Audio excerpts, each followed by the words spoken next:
హెబ్రీయులు రాసిన పత్రిక 12వ అధ్యాయము 5వ వచనం. మరియు నా కుమారుడా, ప్రభువు చేయు శిక్షను తృణీకరింపకము, ఆయన నిన్ను గద్దించినప్పుడు విసుకకుము. దీని యొక్క వివరణ, గొప్ప పరీక్ష.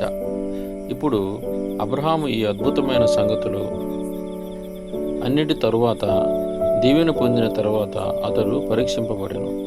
అబ్రహాము పరీక్షింపబడెను. అక్కడే ప్రజలు తప్పిపోయారు. ఇప్పుడు బాగా వినండి, దీనిని తప్పిపోవద్దు. బైబిల్ చెప్పుచున్నది, దేవుని యొద్దకు వచ్చు ప్రతి కుమారుడు తప్పక శిక్షింపబడాలి, కొరడాలతో కొట్టబడాలి. మరియు మనము ఆ శిక్షను తట్టుకొనని ఎడల మనము దుర్బీజులమవుతాము, దేవుని పిల్లలము కాము. మన విశ్వాసము ఎలా ఉండునని మనము చెప్పితేమో ఆ రీతిగా ఉండదు.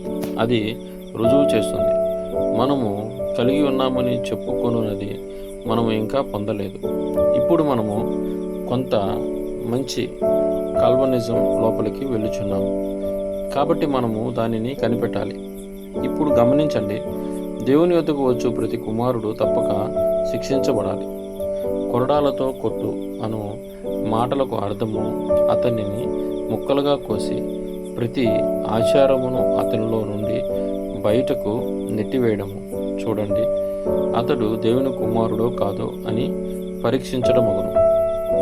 ఇప్పుడు అబ్రహాము అతడు దీవెన పొందిన తరువాత అప్పుడు పరీక్షింపబడెను.